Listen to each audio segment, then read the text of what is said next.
বাঙালির প্রিয় খেলা ফুটবল খেলা। খেলার জগৎ হারিয়ে গিয়েছিল, আবার নতুন করে লক্ষণবাবু খেলা জাগিয়ে তুলেছেন, কি বলবেন?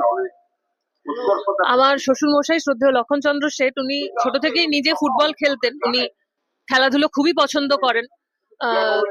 তো বাবা বারবারই চেয়েছেন যে হলদিয়াতে একটা বড় স্টেডিয়াম হওয়া দরকার।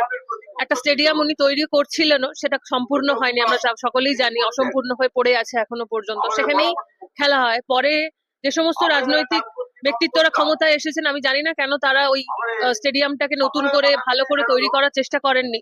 কারণ স্বামী বিবেকানন্দ বলে গেছেন যে গীতা পড়ার থেকেও ফুটবল খেলা বেশি জরুরি।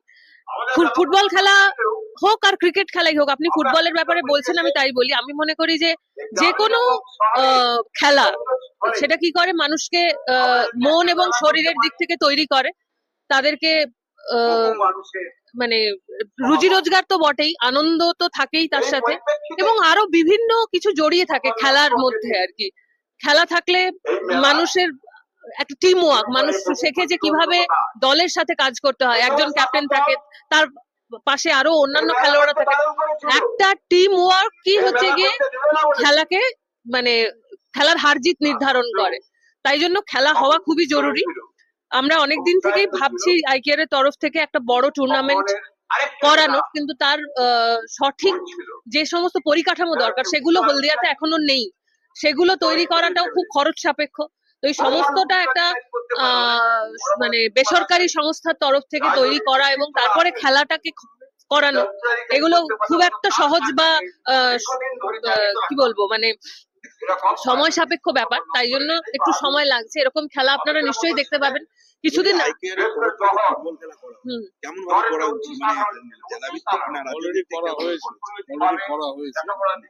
আইকেআর তরফ থেকে একটা কিছুদিন আগে আমাদের একটা ফুটবলের টুর্নামেন্ট হয়েছে।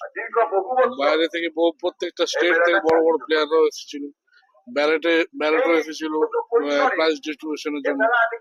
এরপরে ফেব্রুয়ারিতে আরেকটা ক্রিকেটের ম্যাচ আছে, সেটাও আইএসএল এর বড় বড় প্লেয়াররা সবাই এসে খেলে। আইকেআর এর পক্ষ থেকে খেলা লেগেই আছে, কারণ আইকেআর এর যিনি কর্ণধার, তিনি তো সবসময় খেলাধুলো নেই, সবসময় খুবই উৎসাহিত। তাই হয়তো আমার বাবার বয়সটা অতটা নেই নিজে মাঠে নেমে যে অর্গানাইজটা করার, তাই তার সৈন্য সাইন্য হয়ে আমরা এই যতটা করা আগামী দিনে হলদিয়ার মানুষ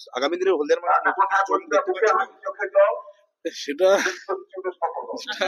আশা তো করতে পারে। দেখি কতটা আমরা কতটা কি করতে পারি।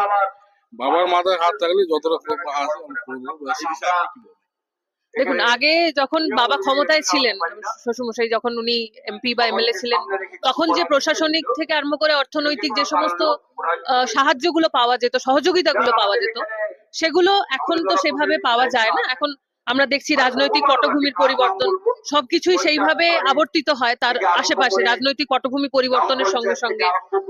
তো এই সহযোগিতাগুলো একটা বড় কিছু হলদিয়াবাসীকে দেখানোর জন্য খুব দরকার। তো আমরা সেই ধরনের সহযোগিতা যদি পাই, তাহলে অবশ্যই এরকম ম্যাচ হতেই পারে। আমরাও চাই, আইকেআর এর চেয়ারম্যান চান, ভাইস চেয়ারম্যান চান, তারাও চান যে এই ধরনের একটা কিছু হোক।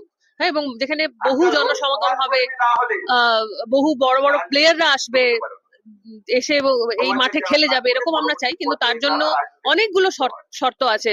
প্রথমে হচ্ছে গিয়ে মাঠ পরিদর্শন, পূর্ণ পরিকাঠামো, তারপরে যারা মানে কি বলবো, যারা সুপারভাইজার আছেন তারা এসে মাঠ পরিদর্শন করে যান, তারা যদি পারমিশন দেন, তারপরে প্লেয়ারদেরকে ডাকা, তাদের যে মানে অর্থনৈতিক যে চাহিদা বা তাদের যে রেমুনারেশন, সেগুলোর অ্যারেঞ্জ করা, সমস্ত কিছুর পরে গিয়ে খেলা অবশ্যই দরকার। অবশ্যই দরকার। ক্রিকেট, ফুটবল, ভলিবল যাই বলুন না কেন, একটা ভালো বড় স্টেডিয়াম দরকার। মানে বাবা যখন ক্ষমতায় ছিল তখন অলরেডি সেটা চেষ্টা করেছিল, ঠিক আছে, অলরেডি তৈরি হওয়া শুরু হয়েছিল, কিন্তু তারপরে যা হয় রাজনৈতিক ওঠানামার জন্য ব্যাপারটা পুরোপুরি কমপ্লিট হতে পারেনি। মানে এখনো আমরা চেষ্টায় আছি যাতে হলদিয়া বড় স্টেডিয়াম করতে পারি।